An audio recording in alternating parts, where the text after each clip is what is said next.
Hi, I'm Mitch Gallagher from Sweetwater. A while ago we posted a video on how I constructed the studio in my home. We talked about the design of the studio, the acoustic treatment, the soundproofing, everything that went into making an acoustic space that's great for recording, mixing, and monitoring music. When we posted that video, we got a lot of questions about the equipment that I'm using in the room.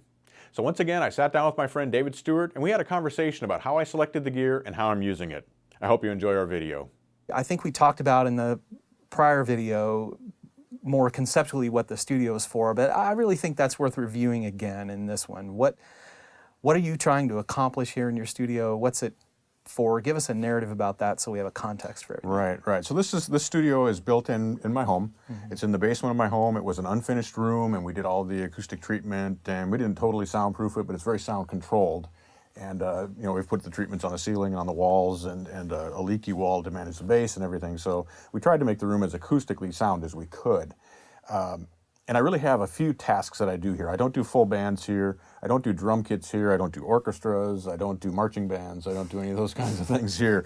It's a fairly small space, and so it's for my projects that I work on. And so the things that I do here are I record vocals, I record electric guitar, I record steel string acoustic guitar, I record some classical music, so I record classical guitar and sometimes some other instruments. I do MIDI composition, so I have keyboards and soft synths and things, some percussion, but that's really kind of what I'm limited to here. It's really not designed to be, it's not a commercial studio, I'm not open to the public. It's really for the music that I make. When I do need drums, when I need a marching band, there are other places I go to do that. I'll go to the Sweetwater studios or, whatever, on location or whatever you're going to do. And so I didn't worry about trying to do everything in this studio, and that's a mistake that I've made in the past. Yep. And we talked about that in the last video, where I tried to make my studios so they would do anything, no matter what the situation was. I'd have microphones and inputs and everything to cover all that. I didn't worry about that this time. What I tried to set it up for is specifically what I do every day, and I've been much happier because of that. It's more streamlined, the workflow is a lot better. I don't need as much gear, so I can have better gear. So there's those little trade-offs that you can make there that keep you much more focused, I think, on the end results. Terrific. So let's talk about gear. That's what we're here for. Maybe we should start with the computer. It's kind of the central hub, I guess, of almost every studio these days, it seems like. So tell us about that. What did you end up with, and why and how you got there? I think it's kind of an interesting story. Right. I've had in the past, my last studio was a big Mac Pro. The great big tower computer. I had 4 hard drives inside it. I had additional drives along with it. When you booted it up, it sounded like a tractor. It was like there was a tractor running in the room. I couldn't record in the same room, so I had to have it off, and long cables and all this stuff that I had to deal with. So I wanted to really downsize that, and the current computers have gotten so much faster and so much more capable that where I ended up is, and a lot of people are surprised to learn this, is I actually ended up with a Mac Mini. And so I've got a Mac Mini computer. It's got a 1 terabyte drive inside it. It's very quiet. It doesn't make a lot of just acoustic noise in the room. Plenty powerful. The only modification I did to it is I upped the RAM to 16 gigabyte. So that's the maximum I think it'll fit. Is it 12 gigabytes? 16, I think. It's 16. In that. And so it's got max RAM, which I think is very important. You want to bump the RAM up as big as you can. So that's really what it's based on. And in this case, because I'm recording myself, and a lot of times I'm actually working away from the desk, I wanted a great big monitor. And the biggest monitor I could find was to use a TV. And so I've got I think it's a 47-inch TV. This happens to be a Philips, but any of the new TVs are great. And I've had some questions from people on whether that's actually a high enough resolution. Do things look fuzzy? Do they, does it really work? Do you get tired looking at it? Man, I think it's great. It looks phenomenal. It is crisp and clean. And I can be 10 feet back in the room with my guitar and a remote control, and I can still see everything. So I can see my levels, I can see my faders, I can see what's going on the screen. And so that's been really cool. I'm really happy with that. In some cases, I miss having 2 monitors because I always had a 2-monitor setup. But you learn the quick key, right? For going back and, well, not quick keys anymore, but just the key command for switching between the edit window and the mixer, for example, in Pro Tools or whatever DAW you're working in. I work in a variety of DAWs. Plus, there's control surfaces, which we'll probably get to here. But with respect to the monitor, I really do think it looks great, and I love the concept that you can see it from far away. Now, obviously, if somebody's trying to create a system where they're sitting right on top of a monitor, they're probably not going to want to go this route for a truly higher resolution / more real estate on the screen kind of scenario. If you're sitting right in front of the monitor, it's right here. Yeah, you're probably going to want to go with a computer monitor. Yeah. But at this distance, like right now, we're sitting, I don't know, maybe 1.5 meters or right, a 5 feet yard, or so. 5 feet or something, and there is no graininess whatsoever. I mean, it looks fantastic. It's bright and clean and clear. So that's awesome. Now, as far as screen real estate, do you ever wish you had more? I mean, you mentioned not missing 2 monitors, but Yeah, I really don't. For the projects I work on, this is actually fine. I can scroll channels, and I don't end up with hundreds and hundreds of channels when I'm working. I've got my, there may be more than this. It isn't a very big session, but yeah. no, this has been plenty. And being able to zoom in and out, I'm really big on key commands. Yeah. And so the first thing I do with the DAW is learn how to zoom in, how to zoom out, how to scroll, all that stuff without taking my hands off the keyboard. And once you learn that stuff, you can zoom very, very quickly and maneuver around. And I don't think you have to have necessarily 40 feet of screen real estate, showing the entire wavelength for everything and every, I just don't need that. Well, I do. For what Yeah. yeah, you might. No, actually, I switched to an iMac myself with a solid state drive. I mean, a lot of the same concept. It's more than powerful enough to do what I'm doing. And Right. So I love it. It's great. So what about hard drives? What do you record to? I have actually a couple of the Glyph Minis. They're really tiny drives. They're very quiet. I'm slowly but surely moving all my drives over to solid state. Yeah. So I just don't have any issues with noise. They're plenty fast. They last plenty long. I think that technology has arrived. It's gotten affordable. Totally. And so I'm slowly but surely moving that. My laptop has solid state. Not quite all solid state here. So what I have is the 1 terabyte inside the Mac Mini, and then I've got 3 additional hard drives. And the way that's set up is the Mac Mini, of course, has all of the operating system and all of the software and all the apps and everything that runs. One of the external glyphs is dedicated to audio projects. So that's where all the data lives for all the recordings, all the tracks, all of my things I'm working on are on that. And I have a second drive that has my libraries on it. So Complete 10 is on that. Other drum libraries are on there. The tune track stuff, all of those things are on that one drive. And that makes it portable for one thing. And for another thing, it keeps it all off of my internal drive and gives me a little more room for all the stuff that I need to have there. Then the last drive is actually a RAID. And that is for backing everything up. And so that's my backup, that's my archive, and I can't emphasize how important that is. If you're working on things you care about, you gotta back them up.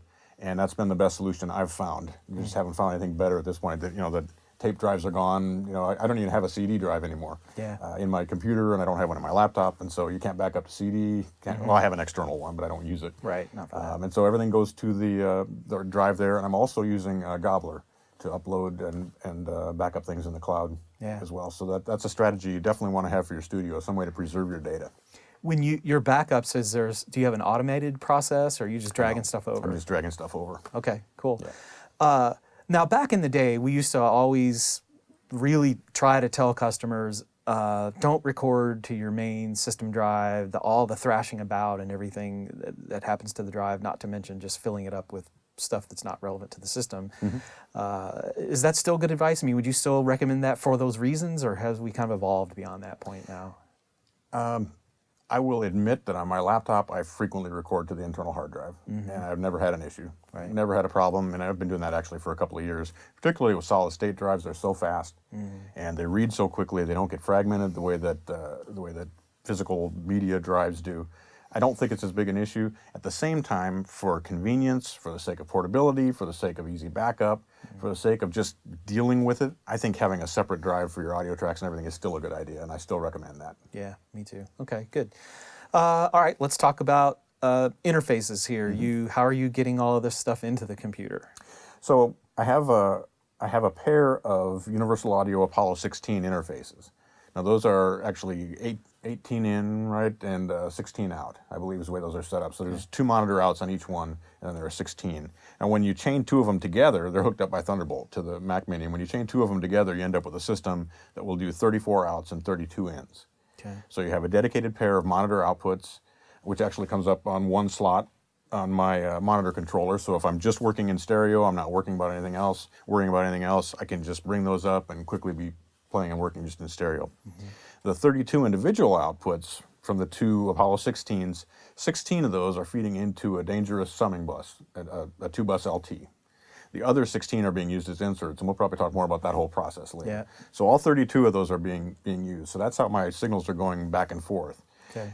The other thing, though, that's important about those Apollo 16s is that they have on board them UAD2 processing.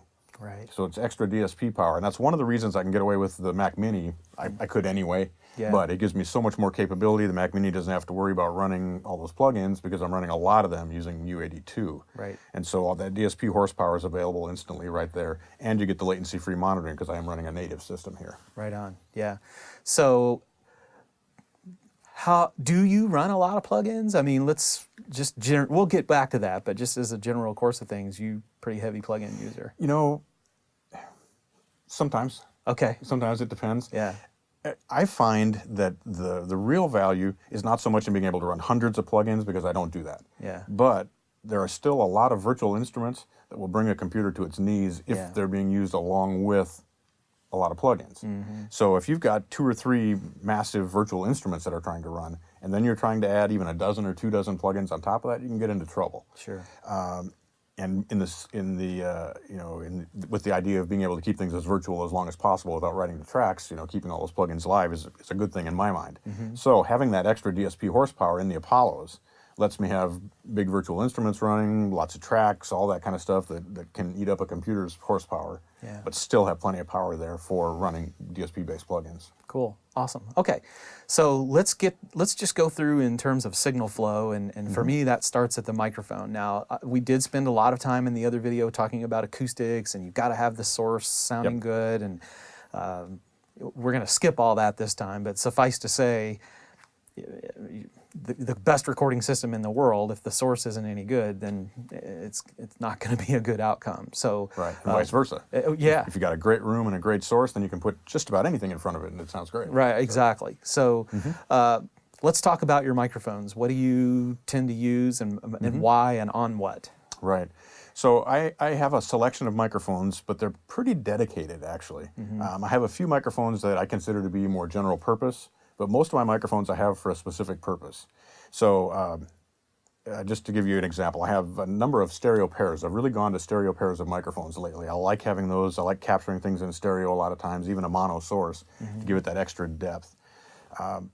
So let's begin with like classical recording. So a nylon string guitar, classical instrument. Typically I'll use an omnidirectional microphone with that.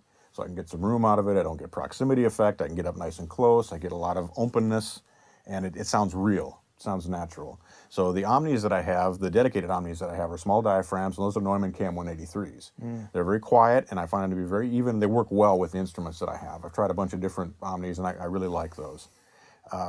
Similarly, for steel string acoustic guitar, I have KM184s, also from Neumann, which is a cardioid version, basically the same thing. Now, quite a bit more proximity effect, a little bit of a lift on the top end, but that can be valuable. Yeah. When you're working with things, and as you get closer and farther away, you can kind of balance some of that stuff out. And I find those work really well for me, particularly when paired with a good preamp. They give me a lot of depth. The 183s, you mentioned that because they're Omni, and you do use 2 Omnis then on it. Okay. Yep. You mentioned that they pick up some room, but then you also mentioned you can get them close to the guitar because of not having the proximity effect and all of that. And I want to reconcile that a little bit. I'm assuming what you're communicating is getting them close to the guitar is better at picking up the articulation of the guitar while still bringing the room into the recording in a nice way. Yeah, it's a balancing thing, because with an Omni, when you're far away, of course, you're going to get the whole room coming in there. But the closer you get to the source, there's the inverse square law comes into play, and all those acoustical things come into play. But the closer you get to the source, the more of the source you're going to get, the less of the room. Right. So you're kind of balancing the amount of room you're getting with how close in you're getting to the instrument, how much of the presence of the instrument that you're getting there. So you can really fine-tune that without having to worry about proximity effect. Perfect. Yeah, good. So next, vocals. Should we talk about vocals? You probably do that. Sure, here. for vocals, I do that here. I have several different microphones depending on what I'm doing. If it's myself and what I'm doing, I have a couple of different things that I'll go to. A lot of times I'll use a Shure SM7B, which is a dynamic microphone, but it works really well for certain vocals, especially more hard-sung kind of things, on my voice anyway. So I like that one for that, and also on other stuff as well. I have a Sound Deluxe U99, which is a condenser tube microphone. It tends to be a pretty bright microphone, tends to be a little scooped in the mid-range, but it has a lot of detail and a lot of openness. It has adjustable patterns, there's like 9 patterns or something on that. And so for softer vocals, for female vocals, for when I'm not pushing quite as hard, that one works really well. And it can also be nice on acoustic guitars, too. Yeah. I also have a Neumann M149. And that's kind of a general purpose microphone for me. It covers a lot of different things. It's a great sounding tube mic, the large diaphragm condenser, works on a lot of different things, but I find it surprisingly works well on some close-up vocal kinds of things, especially again if you're not really belting into it. Yeah. So that's kind of where I would be with those three choices. And then of course I also have a Telefunken M80, which is a handheld dynamic, and sometimes that's the right thing. You know, a Shure SM57, sometimes that's the right thing. So having a few choices for vocals, that is one area where I think it's worth it to have a few different choices, even if it's just you. You know, there may be this one mic that you sound great on, but singing a different song, it may not deliver exactly what you want. So I do like experimenting with that a little bit. And you do try different ones out then. I do, quite a bit, yeah. I remember, what was the singer for NXS, Hutchinson? Michael Hutchinson, yeah. I remember an interview with him many moons ago, obviously, where he said, man, we just spend hours and hours going around in circles in the studio with all these mics, and basically we end up with this expensive mic, and they spent 10 hours making it sound like an SM57, you know? It's like, what's the point? So sometimes you really can get lost in that world sometimes. Yeah, it is easy, and I think sometimes having too many choices is, you know. But I've also been lucky enough to have the opportunity to try a lot of microphones, and so these are the ones that I found deliver for me. Right on. Let's talk about electric guitars then. How do you mic those? My first go-to choice is a Royer R122. I have a pair of those. Sometimes I do stereo guitars, sometimes I do mono, sometimes I'll put one close, one farther away. You know, I'll try some different miking techniques, stereo miking techniques, but I rely on the Royer for the meat of what I'm doing and for that round, warm tone. A ribbon mic to my ears responds like my ears. You know, it kind of has that same kind of response. It's not hyped, and it's very natural sounding.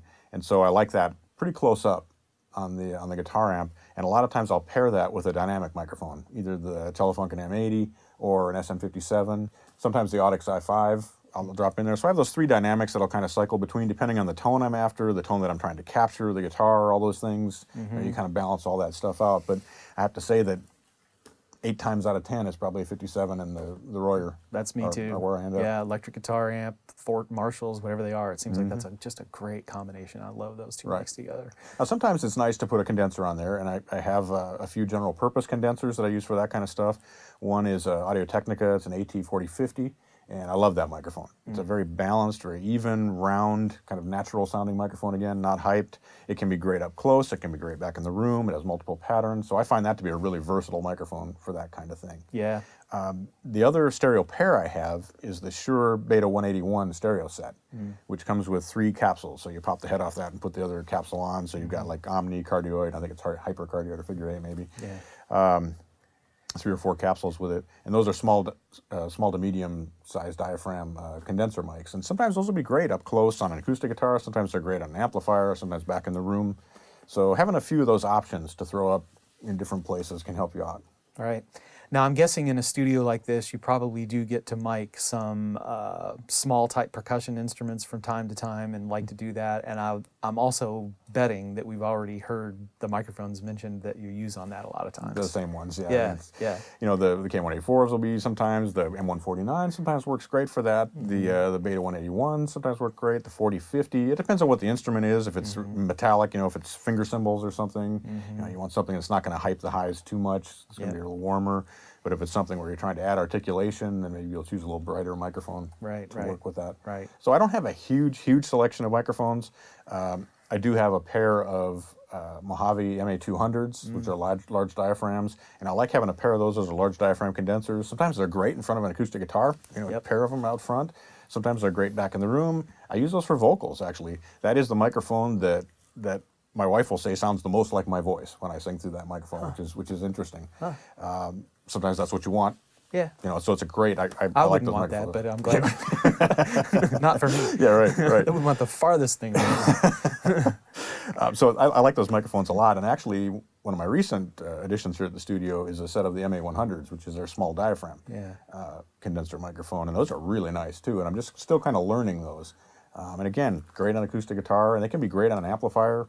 So lots of different things, lots of different mics, and I love microphones. I mean, if I had my choice, I'd have a room full of every microphone in the world, and I probably will at some point go through and maybe look at some of those and maybe say, well, if I got rid of these 3 microphones, I could get this one really expensive one or something, you know, but I'm really happy with the selection I have right now. It's hard to do that for me. I mean, some of them have just the right little idiosyncrasy for something or another, and I just look at it as paint color, a palette of colors. Right. And you almost can't have too many. And I get at some point that's diminishing returns, and or you just get immobilized because there's so much. But Right. if you're not using them, you Well, what I probably kind of went shouldn't through is I had many more microphones than that because I was Yeah. trying to do everything.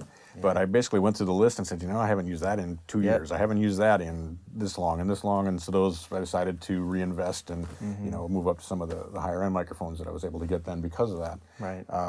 But I agree with you. They are paint colors, and I also, in my opinion, microphones make a bigger difference in the final result than any other piece in the chain. Yeah. I think the difference between two microphones is more dramatic than the difference between two preamps. Yep. Or any of those other. I've said the same thing many times, like the order of importance: the source, the acoustics, the microphones, the preamps, and just work your way towards the end of the chain, and it seems almost perfectly to line up. Yep. And that's advice that I give people a lot. Good. Yep. So, okay, we're going to spare everybody the 1 minute it took to pull this rack out here between us. But it is worth talking about this, and it's something we touched on in the video about the construction of your studio, is that you've got this rack that's easily movable that you can put next to where you perform with all your mic amps in it. Right, yeah, it's on wheels. So you just roll, it's an Argosy rack and roll 10-space rack. And what I've run into in past studios is I'll be sitting with my acoustic guitar and sitting here at the desk trying to reach back and run preamps and trying to manage all of that while I have the guitar in my hands and there's microphones in front of me. It's just difficult. You can see that if I had a guitar now and I was trying to adjust things, it just doesn't work very well. Yeah. So my thought was, if I got a low profile rolling rack, I could be sitting with a guitar and I could quickly reach down and just tweak levels, and I'd be facing, I'd be turned around, so I'd be looking at the monitor, so I can see my levels on the screen, and I can be adjusting all that very easily. Right. And so it's an ergonomic choice to have it this way. And so I set this up to be able to just roll out and do that. And it actually, believe it or not, affected the preamps that I chose. Huh. Because my natural tendency, like microphones, is to collect everything. Yep. I want everything, and what works better for that than 500 series? Yeah. I could have dozens of preamps in these 10 spaces and have all those choices and all those colors, which is great. I would love that. At the same time, when I'm sitting here with a guitar in my hand, what do I want? Just, I want to be able to easily reach out and grab the big level knob and adjust it. And these all let me do that very easily. Full-size preamps let me do that. So that's, in a funny kind of way, was part of what led me to this type of preamp versus, say, a 500 series, which, again, I think are great. And I'd be happy to have a whole bunch of them. But for what I do here, this tends to be faster and easier for me to use. Now, notice all of these, and you can talk about them specifically as you want to, but they're radically different from each other. They're pretty specific in what they do. They're kind of low tech. Like, I don't look at this rack and think, oh, each one of these is so versatile. I look at it and think, okay, well, that would be good on something.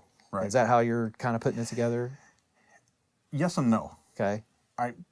One thing that I like in a preamp is I like to be able to say, I could use this preamp to do everything.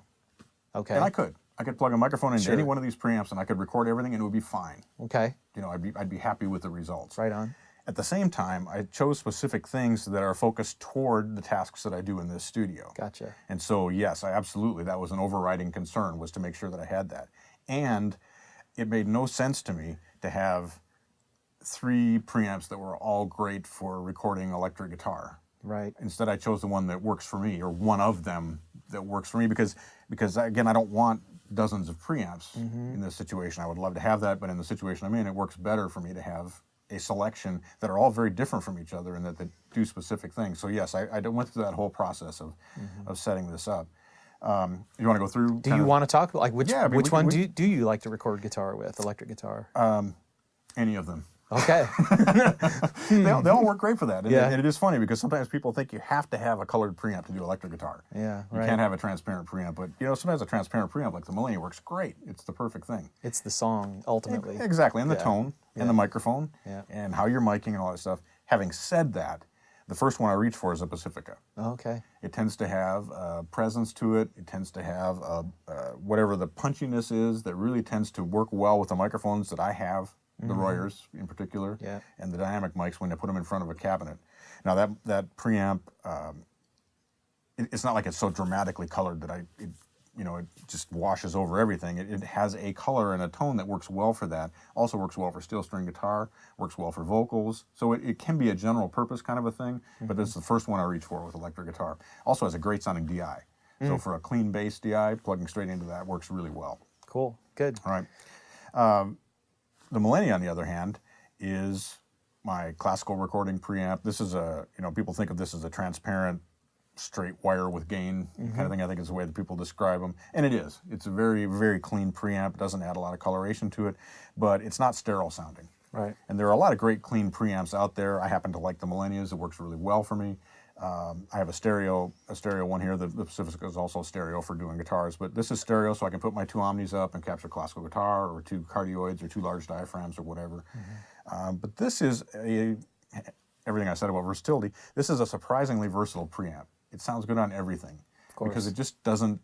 What the microphone captures is what it gives you, and that's a really nice thing in certain cases. It's very dynamic, it's extremely quiet, has lots of gain, and so it does cover a lot of bases for me. But the first thing I would reach for is acoustic guitar, classical guitar, maybe some percussion, those kind of things where I want a lot of detail, a lot of dynamics, and an intimacy. You're touching on something that we often try to impress upon customers is, I mean, these are all four phenomenal preamps here. They're incredible.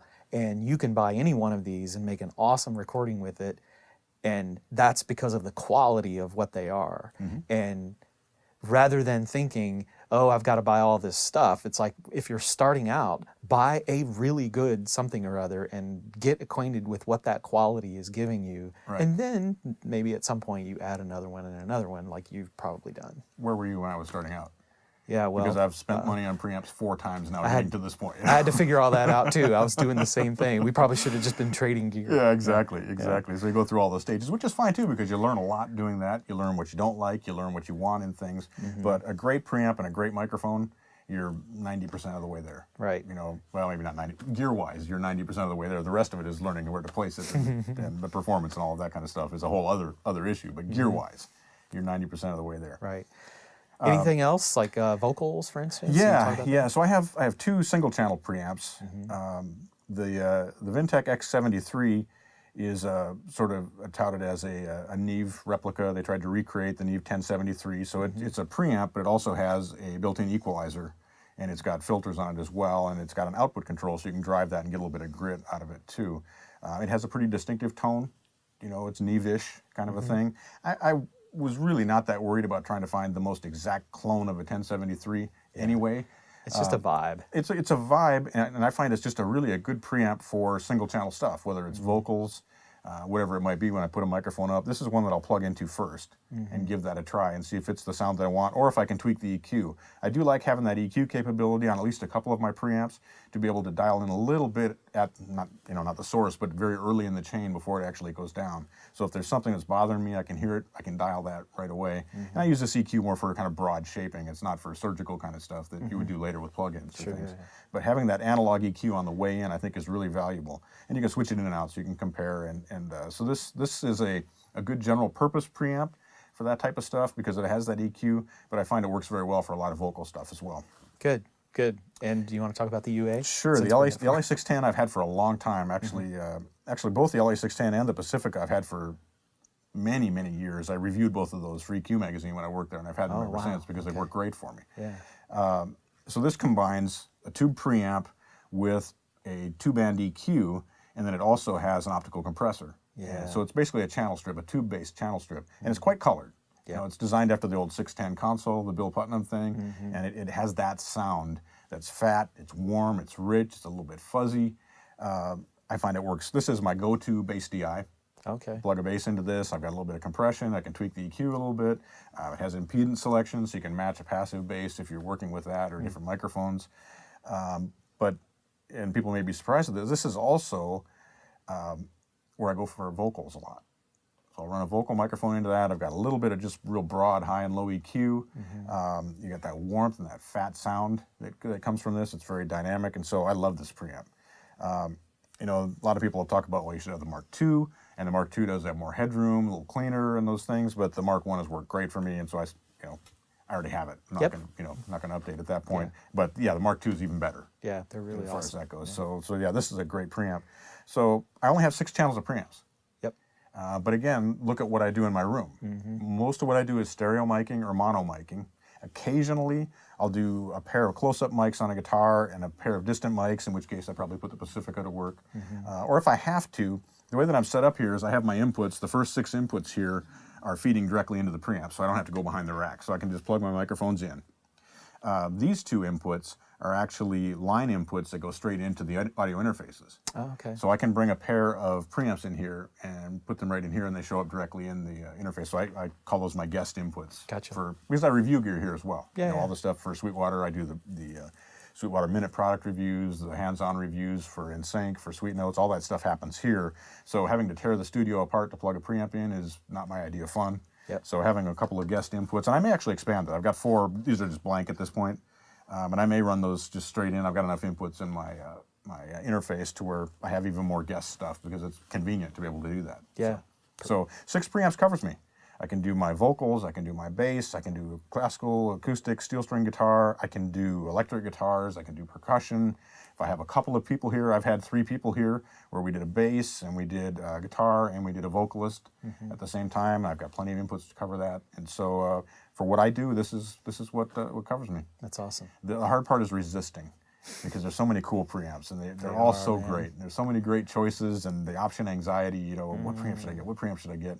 And so if you come back next week, maybe it'll be something different. But right now I'm trying to work with these choices right here. Good. So these are awesome, but let's expand the concept a little bit. Obviously, many of our customers and many of us at times have to record more than 6 things. They may have to do a whole band. Yeah. So what would your recommendation be for how to go down that path? If I had a band come in here and say, we'll set up in the garage and run mic cables down to the studio or whatever, or out in the rest of the basement or something, what I would do is I've got light pipe inputs into the Apollo 16s. There are 8-channel mic preamps that have light pipe out. Audient, for example, makes one. Focusrite. There are a variety of them out there. So I would look at something like that as just a group of preamps. But you just expand the selection.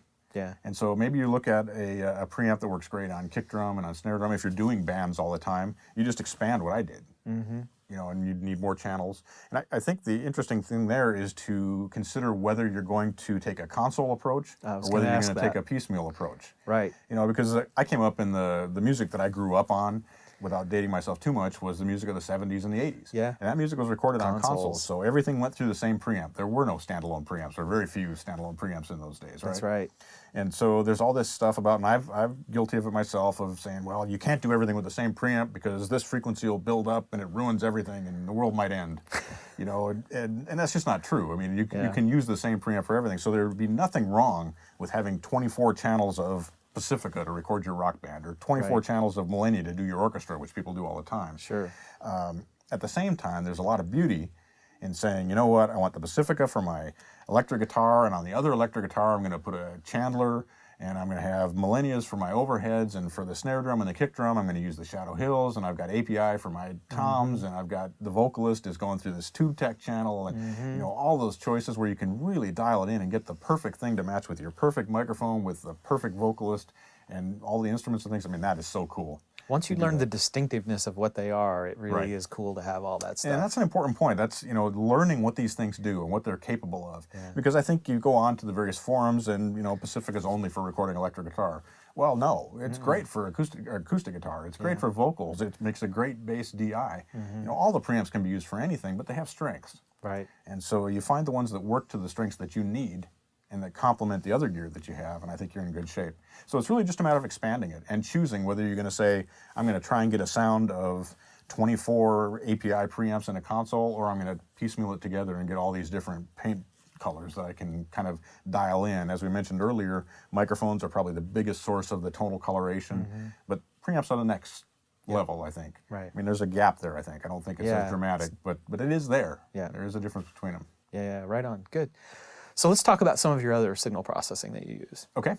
Okay, well, let's start with, I really like this desk, the ergonomics of this desk. Tell us about that. Yeah, thank you. So in the previous video, I talked about how my goal was to get the whole studio to fit in this desk, except for the preamps. I didn't quite make it. I've got a little rack underneath where some of the stuff that I really don't ever touch lives down there. But 90% of, everything I really touch is up here on this desk. So this is a Sound Construction AVM 6x3. And what I liked about it was you have the angle, So for one thing, everything is visible. For another thing, it helps some with the reflections off the monitors. And there's also a shelf back here, which is actually where the computer and the hard drives live. So they're pretty easily accessible for me. And the small Avantones can sit there. We'll talk about the monitoring maybe a little bit later.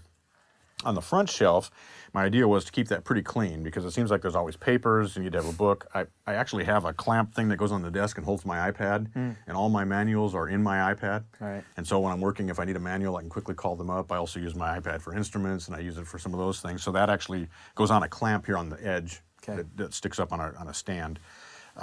Cool. And then this little keyboard, we've gotten a lot of questions about this. This is a CME X key. And it was really designed to be a portable keyboard. Throw it in your laptop bag, and it's just a little a mini keyboard, very flat, lightweight. But it's perfect for this because it's just a little MIDI keyboard that I can reach out and put in a quick drum part, quick bass line without having to fire up the big keyboards. And so it's kind of always on. And it's right there in front of me, but it doesn't take up a lot of desk space. So I love this thing. That's a CME X key. Monitor controller here, which we'll talk about maybe a little bit more. And the other thing over here is the Boss GT001. And this is for quick guitar parts. So if I want to lay a scratch track down, if I'm practicing, if I'm working up parts, I can just plug quickly into this, and it has 2 audio outs that actually route into a little mixer and go into the monitor, so I don't have to turn everything on. I can just plug into that and play. But it also has USB out. And the nice thing about the USB out is it has 4 signal paths. And so I can send stereo affected, amplified sounds into Pro Tools, but I can also record the dry, direct sound that I can reamp later. Brilliant. So it's pretty cool for that. And on top of that, it'll do a little MIDI, it'll MIDI convert mono signals. So I can actually play synths using this thing. So I did a review of that for one of the Guitars and Gears videos if somebody's interested in checking that out. But that lives right there on my desk because it's so convenient. Yeah. In fact, I could plug a microphone into it, and USB port serves as an audio interface, so I could do a quick vocal scratch track too without having to start anything else. So something like that is pretty handy to have in for just instantly capturing ideas. So anyway, that's why that Boss is here, because it does that so well. That's really cool. I mean, we all have that challenge in our studios of how do we just make it fast when I want to do something quickly? I don't want to, fire up all the generators and all that stuff. So that's your that's your thing. That is my solution, because mainly that's guitar for me. Yeah. Being able to plug it quickly and do that. So that works great.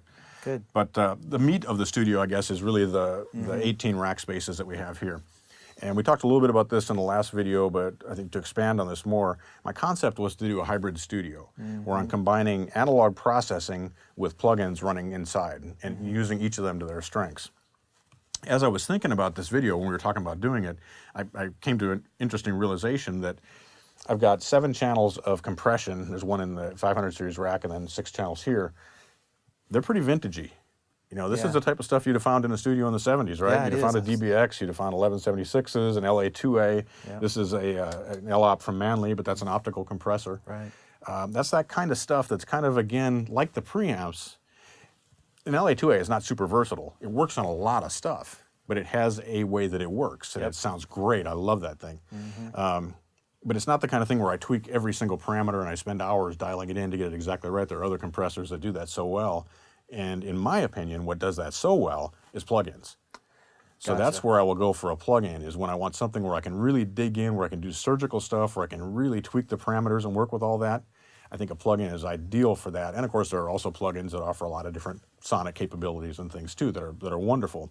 But what I look for from this is what an LA2A does. So you're just going for the one thing that it does, more or less. And so you probably don't fiddle around with it a whole lot. Well, it has 2 knobs. There's just not a lot of fiddling you can do with it, right? Right. You turn the gain up or you can turn the peak reduction down, and that's kind of all you can do with it. Yeah. And I love that. Yeah. Because it's fast and it's easy. So this goes on to, typically it'll go on either electric bass or it will go on vocals. Yeah, okay. One of those 2. Right. It's not the cleanest in the world. It's not supposed to be. They weren't designed that way. I mean, it's a rich sounding and a warm, fuzzy limiter, tube limiter that does that thing so well.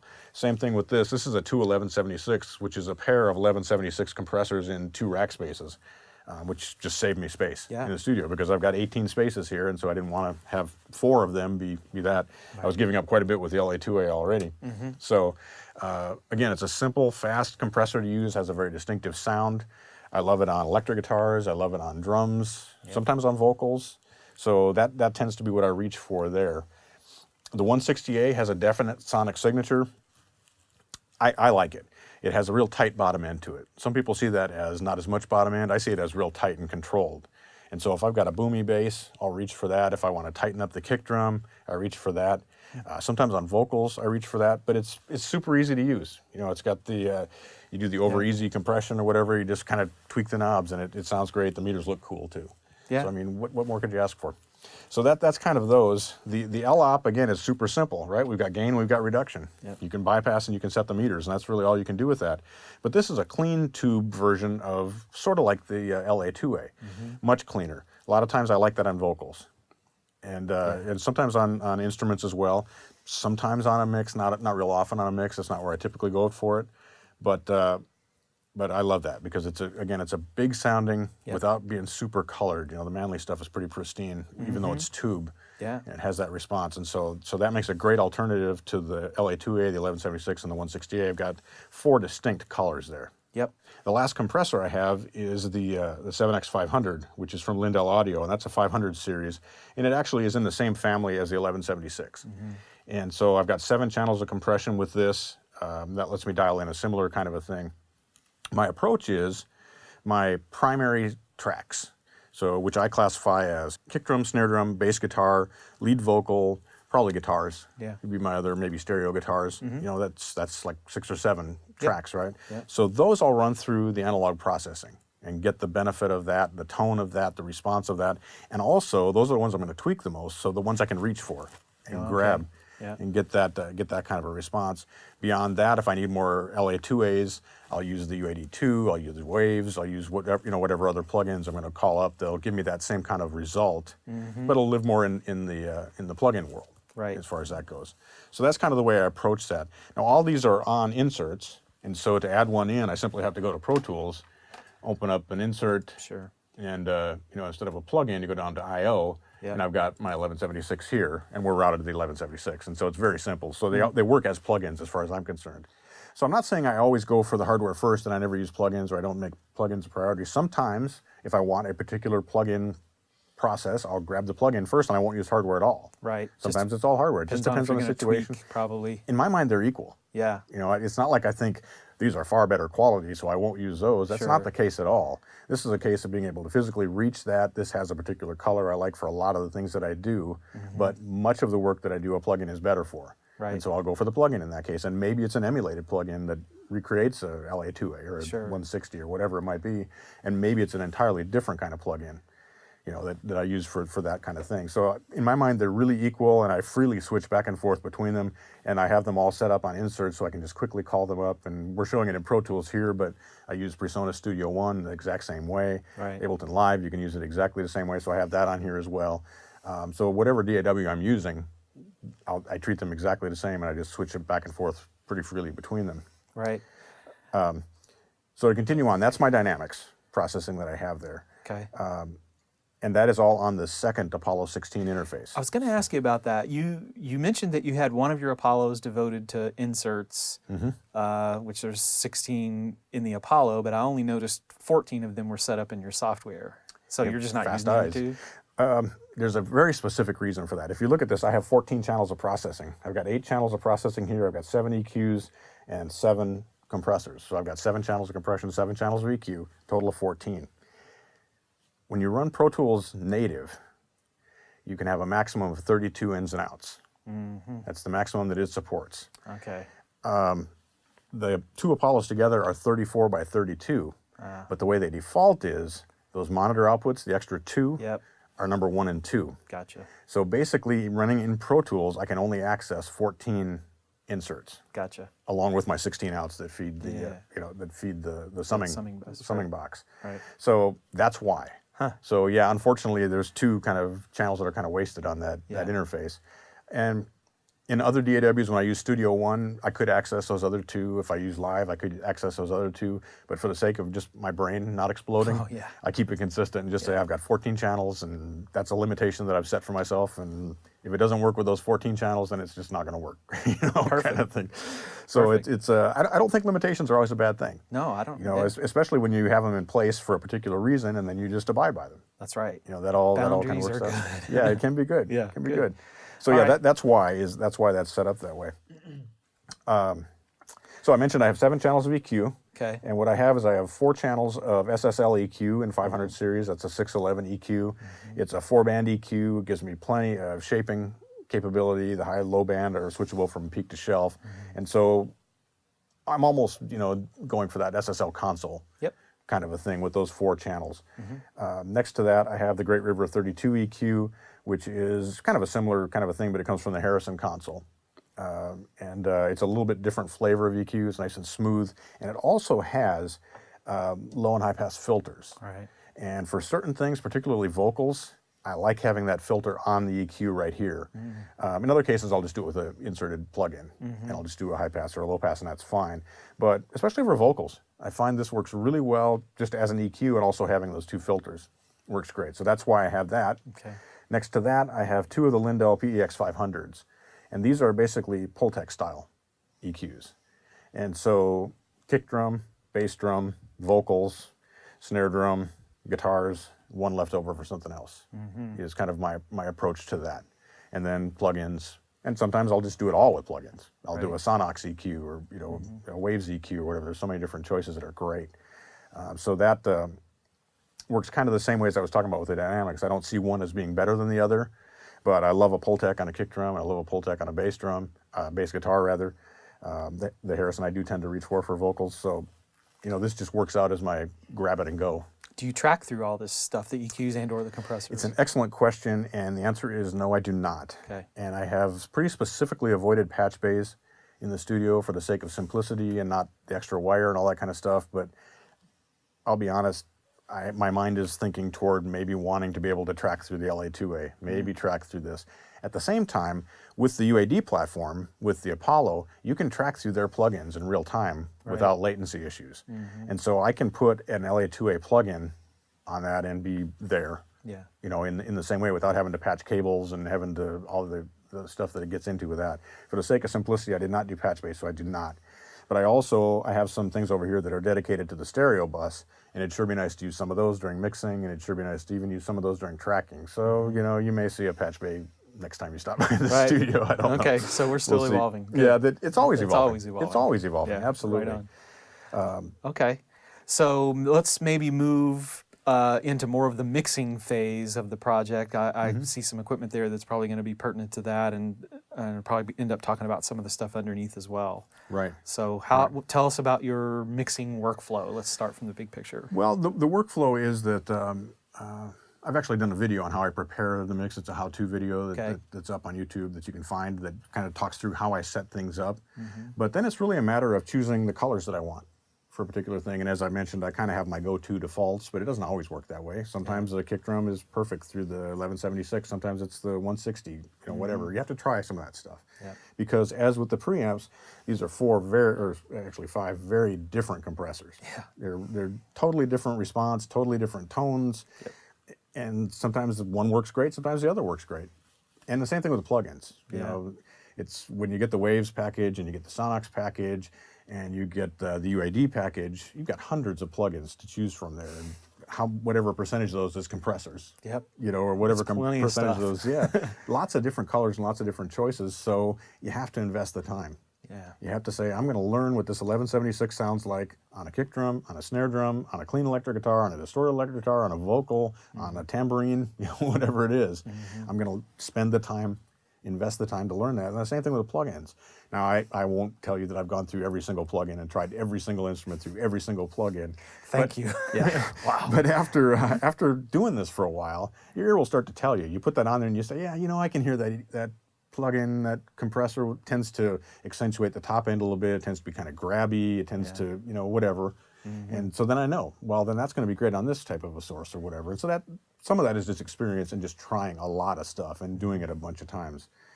So I'll start out with a clean slate like this, and then start trying some different things and working some stuff in there, whether it's a plug-in, whether it is a hardware piece that I'll drop in there.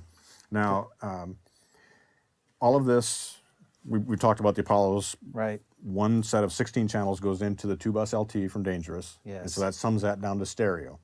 The stereo output from that comes over here into the Dangerous Master. And what the Dangerous Master lets me do is have 3 different processors that I can quickly insert by just hitting a button. Yeah, which is so awesome. It is so great, yeah. Plus you can tweak the levels, you can do some stereo width things with this.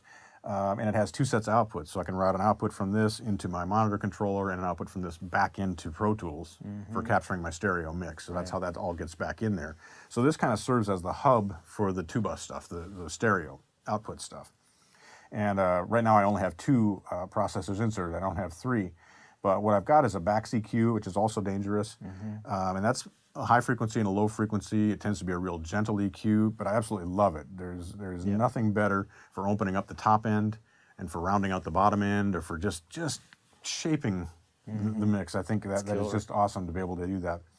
And this is actually one of the newest additions in the studio, and I've just got this in here right now, and that's the Dangerous compressor, and I'm blown away by this thing. Yeah, it's really amazing. It's really transparent, super powerful, it's easy to use, and this is, in particular, the one that I was thinking, man, it sure be nice to be able to get that, for some of the other stuff that I'm doing, so there may be some patching kinds of things that go there. So those are on inserts. The backs is on number 1, the compressor is on number 3, and then I've still got a spot left in both the master and I've got a slot here, so I have 2 slots left, so I could configure this to where I put 1 more 2-space processor in, or 2 more 1-space, so depending on what I do. I haven't felt the need for a lot more. Yeah. At some point I may want to have some kind of more surgical EQ or more mastering style EQ. The backs is that high and low shaping kind of a thing that it does so well, but if I want to adjust the mid-range, it doesn't do that. Right. And so for something to dial that in there, there may be something that ends up dropping in here, or it may be more of a stereo bus compressor. There's a very distinctive bus compressor family out there. There's the SSL is one family, and then the API, and the Dangerous is yet another kind of flavor because it's so transparent. Right. So maybe one of those, I don't know. We'll see. But I have plugins for that as well. And that may end up being also, maybe I'll put another 500 series rack in and put a Shadow Hills, dual Van de Graaff in there, or something like that does those kinds of things so very well, and also some EQs and stuff. Or you can get the SSL in the 500 series. So there's some options there to play with. At this point, I'm kind of thinking maybe what I'll end up with is some kind of single rack space bus compressor, and maybe a hardware reverb. A Bricasti or something like that, just to have one. But then I got to figure out how to interface that with my audio interfaces, and I haven't quite gotten there yet. This is a really nice hub to have in your studio. It's called the Master, and of course for mastering, it's ideal for that kind of situation. But when you're mixing, I think a lot of engineers would attest that if you're going to have a compressor on your stereo mix, it's nice to mix through it the whole time. To be mixing into it and not finish your mix and then put a compressor on it. You're better off to have the compressor already there, and you can still pop it in and out and compare, but you're mixing into that because that changes the way you mix. It changes your levels, it changes your automation, your other compression that you're doing, all that stuff. So this is a very easy way to let me do that, be able to monitor it, and also drop it back into Pro Tools onto 2 tracks and work with it that way. Do you always mix through the summing, the analog summing, or do you sometimes just go right in the box? Most of the time I go through the summing. Okay. As I'm working, as I'm tracking, as I'm writing, if I'm composing, if I'm doing whatever, then I'll just go the monitor outs, and that's input number 1 here on my monitor controller. Input number 2 is the output from the master with all the summing and everything on it. So once I get to the mixing stage, I'm here on position 2 where I'm going through that, but otherwise it lives in the monitor outs. So I'm just coming 2 channels out of the Apollo. So people are going to wonder, I'm going to ask, when you're working in 1 or 2, and then you switch to 1, is it like, oh my gosh, that's terrible, or what's your feedback on that? No, it really isn't. Yeah. I think that I love the summing thing. I like that little bit of glue and that little, and I think we can, that's just my personal preference. I like working that way. I think it changes things dynamically a little bit. The hardware, to me, is a little easier to reach up and tweak my ear for whatever reason. And I came up working on consoles, so I'm used to that. And so it may be a physical thing as much as it's an oral thing, oral meaning ears, as anything else. But if I set up the exact same mix and come out the stereo monitor outs in the exact same mix and come out of the 2-bus, is it a dramatic difference? I think it's a noticeable difference when you get all this stuff. But to me, it's as much a workflow thing and a headroom thing. Right. And just there is a difference there to me. Yeah, I've compared it to, and I don't think there's any way that you can set up a mix and then A/B between the two, because as you said with the compressor, you're mixing to whatever it is anyway. And anyway, but it's interesting. I knew people would want to know that. Okay, so let's talk about monitoring. Okay. I noticed some additions since the last time I was here. Tell us about your monitoring. Yeah, I've changed things a little bit since the last time, the last video that we shot.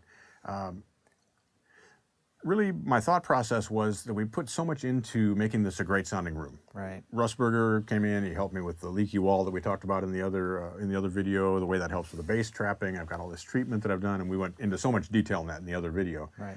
That I really wanted the monitors to support that. And I had great monitors before. I was very happy with them, but they weren't quite big enough for the room. Okay. And I needed something larger. And I decided that if I was going to put money anywhere in the studio, I was going to put it into getting kind of my ultimate dream monitoring rig. And I auditioned a ton of stuff, and there's so many great monitors out there, and it's the same situation we were talking about before, where you really cannot go wrong. I mean, there are just so many great monitors. And as we all know, the cliche story is, well, I mixed that on a boom box where there was only one speaker working and the other one was full of water, and it was a mega $1 billion hit or whatever, and that's great. You're a better mixer than I am. Yeah, man. exactly. Exactly. And and I know guys like that who have their specific ratty pair of speakers that works great for them, and they know exactly what they sound like. They've been using them for decades, and I've had a lot of different monitors, so I've never had that one set where I just like dialed in and that was my be all end all kind of thing. I've had just a number of different monitors, and they've all been great. But I ended up going with the ATC SCM 25As. And these are just phenomenal monitors. I absolutely love these. I just, like I said, I decided that I wanted to get something that matched what we had put into the room. Yeah. The mid-range on these is unbelievable. Yep. The low-frequency extension is awesome. You can listen to them for hours. They have plenty of power. They're big enough to really fill the room and give you that impact if you want it to, but at low levels, they have all that clarity, and they're still dynamic. They remain constant. And I've gotten to know the guys there a bit. Ben Lilly, who worked on some of the designing of some of these things, and has so much insight into that.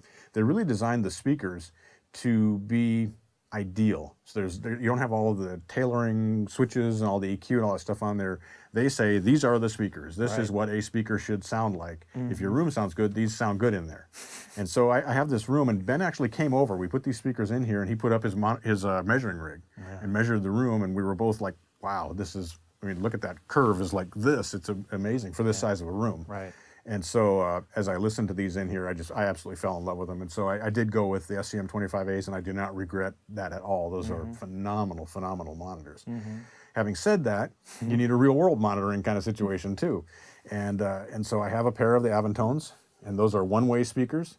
And those are designed to simulate what you get out of a TV, what you get out of a boom box, what you get out of a low-end car stereo, kind of a thing. And so it's actually pretty entertaining, because I'll bring people in here who aren't in the studios, and I'll put those on and say, listen to these great speakers. Well, maybe not. Then I play those. Yeah, right. But these are a great reference. So I highly recommend that even if you go with some really high-end, really nice speakers, that you also have a set that you can rely on to be a little bit more of a real-world kind of a reference, because between the two of them, you can dial that in pretty accurately. I do the same thing, and I'll have the mix supposedly perfect, and I'll go to the small monitors, and boy, something's just poking you in the eye. And then when you go back to the big monitors, it's like, oh yeah, that kind of is there. I just didn't really pick up on it. Right. And sometimes you'll notice too with the big monitors, they're so revealing. Yes. They show you so much, and you spend so much time tweaking all this stuff that's rabbit hole. Yeah, exactly. And then you come over to these, and you're like, I can't even hear any of that. Yep. And that's fine. Yep. That's fine, because some listeners are going to listen on a killer audiophile system, and for them, I'm going to deliver an experience, that lives up to that. But you also want it to carry over and sound good when somebody is listening on a boombox or whatever. And it's the same reason why a lot of times I'll plug in a set of earbuds. I've got a set of noise-canceling earbuds that I take on airplanes, and so I know what they sound like very well. I'll plug those in, and it tells me what, again, a real-world kind of a reference. So I have those two kind of extremes. Right. And that covers me as far as what I want.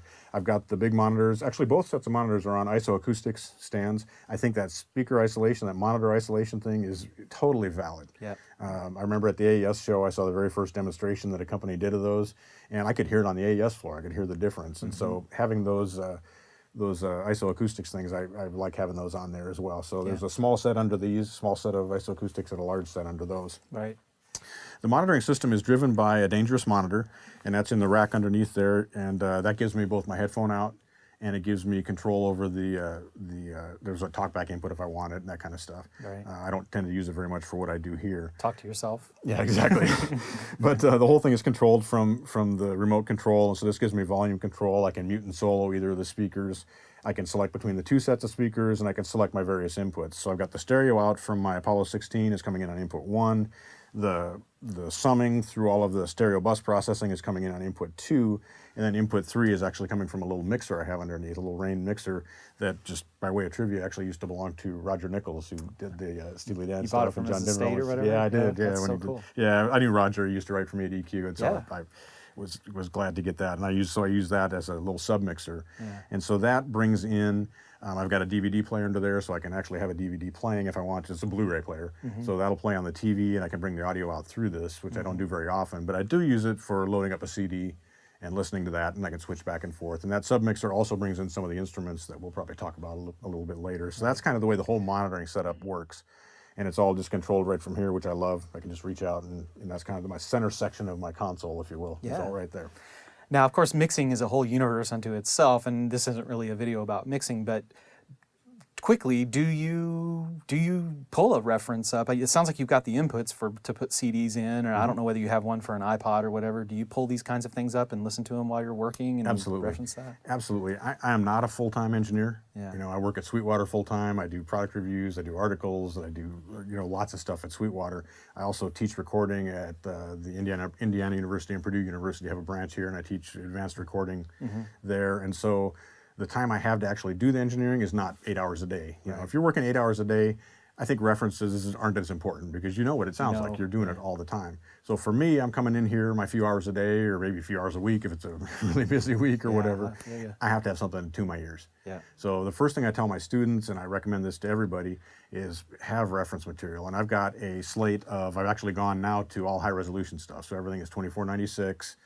More for the sake of just having to remove that whole bias from the thing. I'm just like, that's it. That's what it is. Yeah. And so I can load that stuff up, and I've got maybe 30 songs or 40 songs, and it's everything from an orchestra to, over-the-top death metal and everything in between, every style in between. And so if I'm working on an alt-rock thing, I've got something there that I think sounds good in the alt-rock vein, or that reveals something specific that I always look for in that stuff. And so I'll pop that up, and sometimes I'll just put it on 2 tracks in Pro Tools, but a lot of times I'll just have it in the player, or on, like you said, on an iPod even, and I just pop over and select that. So I think that's vital. It's absolutely vital. How loud do you monitor, and for how long? I actually do try to be pretty careful with that. Yeah. I have been guilty of cranking it. And these sound so good that it's hard not to. Yeah. But I also, I really push my students stay in that 80 to 85 dB range. That's really where I try to be. And I constantly adjust, and I take breaks, and I think that's so important too. Yeah, right on. And maybe it's as you get older, you get more concerned about that kind of thing or whatever, but I get better results too. Yep. When you work at a consistent volume level, and a lot of this is just removing variables. I'm just removing variables from everything. I've got these things that do these specific things, these monitors that I know do these things, these monitors do these things. I have this set up, I monitor at this volume level, I use this for that, and so it's removing all those variables, so when I sit down, because I do have limited time, I can actually get to work and just make the stuff happen. So, that I probably spent more time than I should have dialing stuff, just getting this all right. There's still a stage of that to go. You may have seen walking in here or whatever, there's some cables dangling, and there's a couple cables over here and things. And, I've got the gear where for today, am kind of settled, right? And so now at this point, I feel like I can finally go through and say, you know what, I'm actually going to get real cables the right length and dress them all properly and tuck them all up there and make it all look nice. And that will also improve the signal quality. I mean, just all that clean cabling and everything. So that's kind of that last stage of dialing in for me, because there has been a lot of flux here. Those who saw the other video may think it doesn't look that different, but there's a lot of things have changed in this room since we did that video. That's been like 9 or 10 months ago as we're shooting this. Yeah. And so a lot has changed in here, and I've learned a lot about the room. And so I've shuffled things around. I've now got things in the racks where I feel like they need to be. And so now I can get that cabling dialed in properly. Good. So Mitch, we were talking before about your workflow with respect to plugins and hardware processing, and how your philosophy, I guess, for how you go to one or the other. Right. And now, of course, I've looked and seen these nice synthesizers and the machine and the Moog box and all these electronics, and yet behind them here, you've got these beautiful real instruments. Right. So I have a feeling there's probably a similar story to tell, but tell us the story. What do you do? Yeah, it is actually a very similar kind of an approach, and I consider it a hybrid approach in that regard as well. I've had studios where everything was external synthesizers. I've had studios where everything was in the box, and I was trying just to do that. And I still, with my laptop, when I run that, it is the laptop and a very small interface or a larger interface. You know, I'll put a Zen Studio on there, like the analog audio, which is so awesome. Yeah. Plug that in, I can do all that stuff on my laptop. But I miss having the visceral, physical things, experience, if you will, you know, of just punching the buttons. And I really miss being able to just hit the power button, turn up the volume knob, and play. Yep. That's the big thing for me, and we had talked about that with this Boss guitar processor. Is I can just turn that on and plug in and play, and I wanted to be able to do that. With a computer, it's more difficult. You got to load there's a few steps you have to go through, and it's you know, really in the grand scheme of things, it's not a big deal. But it's not immediate. It's not immediate, and this is immediate. If I hit the key, I hit the power button and hit a key, I'm actually making music. And so I do have, it's a Korg M50, and this is kind of my general purpose keyboard. It covers all my kind of basic sounds, all those kind of things. I happen to, I've had this for a while, and it works great for me. I also like the way the front panel is tilted up, so I can easily see it when it's sitting on the stand. And I actually measured this. It's the same height as our grand piano is upstairs. And so it's the same kind of experience to sit down there. It's a weighted keyboard. So I wanted one keyboard that gave me that grand piano thing. It's 88 keys, it's a weighted action. And so whether I'm playing the sounds inside here or I'm playing sounds in the computer, I have that. But then I think it's also important, I'm not a great keyboard player at all, but it's also, for certain sounds, you just can't play them on a weighted keyboard. You want to have a synth action. And so I wanted to have a second keyboard for that. Recently, Native Instruments came out with Complete 10, and I've been a Complete user for many, many years through all the different versions of it. But with Complete 10, they came out with the Control S series keyboards, and this happens to be a 61 key. I just did a review of this for Sweet Notes and for NSYNC, and fell in love with it because it changes the whole experience of working with the software. You really can operate completely from this keyboard without having to look at the computer screen. And so it turns that whole 17,000 presets that Complete 10 Ultimate comes with, literally, into an instrument that you can play. And it has some unique controllers. It has different functions that it will do, but all of that is handled right from here. You can browse through all the presets and everything right from there, which is just a beautiful, beautiful thing. And I actually first experienced that with Machine. I have Machine Studio over here, and it's the same thing, where you can operate Machine completely from the front panel of the drum controller, pad controller, without having to go to the computer screen. And so the plugin loads up, and then you can just work with it there transparently. And so I love that, because I came up playing guitar, I came up playing an instrument, so I want to play instruments. And I love the power, the repeatability, the recallability, the editing, the automation, all the stuff that you can do in a DAW. But as a performer and as a composer, I want to play the piano. Kind of thing. Just want to get going. So this hybrid approach gives me the best of all those worlds rolled into one, same way that the hardware processors and the plug-in processors do. So it really was important to me to get a keyboard that had all the sounds, and then a keyboard that can control the computer, and also have a place. I mean, I'm not Beatmaster Mitch. It's I don't make beats, but being able to play the drums in and being able to get the parts and all that stuff happening here, and just the unique approach that you get when you work on a pad controller like that versus playing drums in from a keyboard is a different thing. And so having both of them, I think, again, is very important. So my idea was to kind of have the best of all of it in one place and have it set up ergonomically, so I can just swivel my studio chair, my desk chair, my workstation chair. I can just swivel that around here. I'm at the keyboard, turn a little bit more, I'm at the pad controller, and I've got the whole thing kind of taken care of there. And actually, a recent thing is I've been toying with the idea of adding some real analog synthesizers. And this actually doesn't belong to me. It's a loaner right now. It's a Moog Minotaur. But I think one of those is going to end up here because I love how small it is, and it actually sits perfectly on the M50. And so I may look for another little analog synthesizer and put it on the other side over there, just to give you that flavor. And that reach out and tweak the knob kind of capability that a workstation like this, you're dealing with menus and stuff, and it offers all the power and everything, but there's something about tweaking a knob on here that I think is a really nice experience to have, besides the fact that the Moog stuff sounds great, and all the analog stuff sounds great. So I think that'll be my next thing as far as this little part of the workstation goes, is maybe this analog and maybe another analog synthesizer will drop in there as well. So it's all kind of part of turning this whole studio into a hybrid environment of what analog does best, what digital does best, and what bridges the gap between the two, which is things like the S1 series, the S series, and the Machine Studio are things that draw all that together. Right. So you can come down here, you can plug a guitar into an amp, which you have plenty of around. You can turn the rig on. You've got keyboard sounds readily available through the rain, live in the monitors all the time. Yep. You can figure out and or make music virtually instantaneously, we'll say. And then as soon as you want to hit the record button, you fire up your software. You may or may not pull that rack out and just hit record very quickly. Yeah. We talked about in the other video where, I mean, all of us have very limited time. Yeah. You know, we're all so busy. And so the time that I have to actually make music, to write music, and to be mixing and working on projects is just precious to me. And I do not want to waste that time troubleshooting. I don't want to waste that time chasing things down. I don't want to have to try to remember. There's a lot of gear here, not near as much as many people have, but there's a lot of gear here, and it could be a very complex system.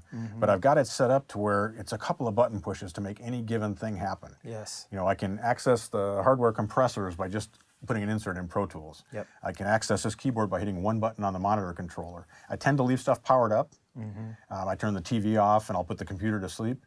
But aside from that, things tend to be powered up. And so I literally can walk down here, turn the lights on in the room, hit one button on the monitor controller, and play the keyboard. Perfect. And so that it needs to be that fast for me. Same thing with the guitar. I can hit the power button on the Boss GT001, plug my guitar in, and I can be playing guitar through that. I don't even have to wait for tubes to warm up. If I want to do that, I've got amps. Right. And if I want to put a mic in front of an amp for a real track, if you will, sometimes the tracks that come out of that are perfect, and I don't need to go through an amp. I have all those options, but hopefully in a situation where it's easy to access them all, and it's not like I have to struggle to do any one of them. So they can all be equal, and they can all be fast enough that they don't get in the way of inspiration, and they don't take time away from that limited time frame I have for actually making music. Yeah, that's brilliant. Well, look, man, this is awesome. I really appreciate you giving us your insights. Sure. Just a terrific studio setup. I hope everybody's getting a lot out of these.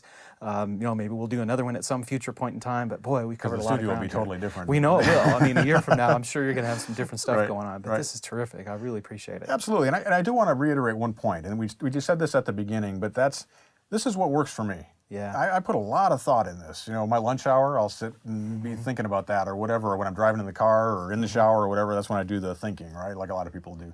And, you know, this has all been pretty carefully plotted. I mean, you've known me for a lot of years, and I tend to obsess over that kind of stuff anyway. Yes. It's just what works for me. You know, you may want totally different keyboards. You may want a different pad control. You may make beats all the time, and so that's the focus of your studio.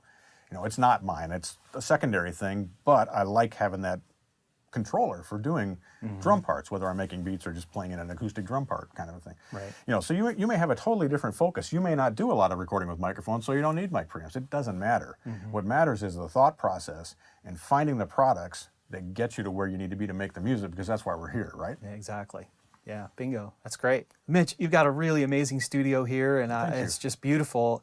I mean, obviously, it's been a long time in the making, and you've been through a lot to get to this point. And most people probably aren't going to start out with a studio like this. And in a lot of ways, it's just financially not even feasible for people. So what would you recommend for more of a beginner? Right. How do you get started? And that's an outstanding question. And in fact, you know, sometimes I think myself, you know, what if I just got rid of it all and started over, started fresh? What would I start clean with? You know, kind of a thing. The answer to that question comes back to what we talked a lot about in the first video, and we've mentioned a few times here in this video, and that is, what are you going to do with it? Are you going to make beats? Then you need a drum controller and a laptop. Are you going to record classical recitals? Then you need either a stereo recorder, a great set of microphones and a great preamp, or a stereo interface and a laptop and a great set of microphones and a great set of preamps. Are you going to record bands? Are you writing film scores? You know, all those things will determine it for you, but there are a couple of points I think you can make that are valid for all of them. And one of them we made earlier, and that's try not to spend the money more than once. And by that I mean, try to buy the right product with the right quality the first time. Yep. You know, if you start out with something and you have to replace it the next year, and then you have to replace it the next year, and you have to replace it the next year, sometimes you have to do that. And I did that because that's all I could afford to do. Yeah, me too. You know, that's the best preamp I can buy right now, so that's the money I have, and It is okay, what it is. that's Yeah. all that MasterCard will let me do, kind of thing. And so then over the years, I sell that and I buy the next thing, and sell that and buy the next thing, and you end up here. Yeah. You know, that's the way it works. Well, maybe somebody starts this way, but I sure didn't. Yeah. I started out with a Commodore 64 Yep. and a piece of software and whatever the cheesiest MIDI interface was, running through a powered PA head. Yeah. And 2 Radio Shack Calm speakers. That was my first studio. Realistic And I stereo made a for me. ton of music with that. I wrote a ton of music with that. Sure. Then I graduated to where I had a 4-track cassette. You Yeah. know, okay, I'm dated myself there, but Yes. and then I had an 8-track cassette, and then I had a reel-to-reel, and you know, I've worked my way up through doing that kind of stuff. You sell one, you put a little more money with it, get the next one. That's kind of the way you have to do it. But getting back to the point, if you can choose the right products in the first place, and it's much easier today, believe it or not, Oh, yeah. because first of all, gear is all Stuff is good. consistently really good, Yeah. and you can get a lot for your money, right? But if you keep that whole focus idea in mind of what you want to do, you know, do I need a great preamp, or does it really not matter to me? Or can I just a serviceable preamp will do for the few little things that I record versus everything else being MIDI or whatever. But you know, today you got to have a laptop, you've got to have an audio interface, and whether you're running Reason 8, which I run all the time. Every time I load Reason up, I start a song. I get an idea for something, you know, in there. Or you're doing Ableton, and then you want to have a push controller so you can perform live with it. Or, you know, so you choose what you're working on and try to make sure that you're getting the good products that are going to accomplish what you need. The other thing that I think is absolutely vital, we won't talk about the room because that was the whole last video, but I think your monitoring is essential. And whether that's investing in really great speakers or really great headphones, if you're in an apartment or whatever and you can't do it, whatever it is, get the best monitoring you can, because everything you do is based on what you hear coming through that monitoring system. So I think that is absolutely essential. Beyond that, your capture stuff. Yep. So if capture means microphones, that's one thing. If capture means playing an instrument, you know, directly in, that's something else, you know, whatever it is. But that part of the, you know, we talked before how important getting it right at the source is, and capturing that source is essential. So there's kind of the two ends to the thing that I think are the most vital. Yep. Monitoring and capture. Yep. And that's where I put my money. Yeah. In my studio. Same here, yeah. And then the rest of it is designed to support all of that. And so I don't know if that helps. It's kind of a broad ranging kind of overview of it, but you know, get a powerful laptop, which any laptop will do today, or even an iPad. You know, I do the iOS update videos for Sweetwater. It's amazing what you can do with an iPad. The synthesizers, the drum, the beat stuff that you can get, the DAWs that you can get that run, it's astounding what you can do with it with an iPad. So just because you don't have a ton of money doesn't mean you can't get a high quality system and that you can't accomplish what you want to accomplish, and then work up from there if you even want to. There's a certain beauty to having a simple system that's really high quality that does what you want. And so, you know, in some ways I'm envious of people that can do everything they want with a really compact, simple, portable system. As opposed to having to have lots of different things. But at the same time, I love all this stuff. Well, that's a great point, Mitch, but it obviously leads to the next question, which is, I mean, man, go to a website. It's daunting out there. There is so much stuff. I mean, how do you figure it out? How do you figure out what's the right thing for you? It is tough. There are so many choices. Yeah. You know, I call it option anxiety. And, Yeah. you know, we've had many discussions about, oh man, maybe I should do this, maybe I should do this, maybe I should do this, maybe I should do this. And how do you resolve that? How do you land? Yeah. How do you land anywhere? For me, it took looking back at the music I really loved. You know, the 70s and 80s music is when I came up. You know, rock music from that era and a lot of the jazz stuff and classical stuff and things. And so I wanted the gear that would give me that. Right. And so that's LA2A's, 1176s, you know, 1073, you know, whatever, Pacifica, which is the Helios, I think, console, you know, all that 610 preamps. That's the stuff that was used in that era. So start there. That's where I started to put this whole rig together. But what you have as a real advantage today is that there's so much information out there to counter that option anxiety. When I was doing it, you had a couple of magazines. Yeah. And maybe you had a buddy or two in town who was doing some recording, and maybe there was a store in town that had somebody who knew something about recording, maybe. Yeah. You know, today, of course, you have the internet. Yeah. And you have to be a little careful. You have to vet who you're taking advice from, but there's all the forums that are out there. Manufacturers have websites, and, you know, without it being a blatant commercial, The Sweetwater website, the Sweetwater publications are a tremendous resource. There's so much information there beyond the sales stuff, beyond the retail part of it. I mean, we have so much information up there about the gear and about using the gear. All these videos that we do and things are great resources. And then you really can today find a lot of very knowledgeable people, whether it's people in town that are recording, that you're in your town, other musicians, guys in forums. And again, without it being a blatant advertisement, your Sweetwater sales engineer, that's what they do. That's all day in and day out. They work with audio gear and they talk about audio gear and they meet with manufacturers and they try equipment. They do this stuff day in and day out. So use them as a resource, you know. So look for all those resources that can give you opinions, give you advice, help you to, you know, what you've been great at for me is really giving me perspective. You know, well, you know, beyond the perspective of you're an idiot. I never said the perspective of, you know, do you ever do that? Yeah. You know, well, someday I may want to record a covered wagon going across the plain. You know, well, no. You know, you're never going to do that. So somebody just to give you a little perspective sometimes can be really valuable. Okay, well, Mitch, this has been awesome. I really appreciate it. I think we've known each other well over 20 years now, so we can say the studio's been 20 years in the making. And boy, just awesome insights. Really, really appreciate it. I hope everybody enjoyed it, and thank you very much. Thanks, Dave. Appreciate you coming over, and like I say, I hope people enjoyed the video. Yeah, I love it. I hope you've enjoyed this look at the equipment that I've selected for my studio. You know, equipping a studio can be a really challenging task. Choosing among all the different options can be very difficult. So talk to your friends, visit websites, visit user forums, and certainly talk to your Sweetwater sales engineer as well. They'll be happy to help you out with any questions or decisions you might need to make. I'm Mitch Gallagher. Thanks for joining me.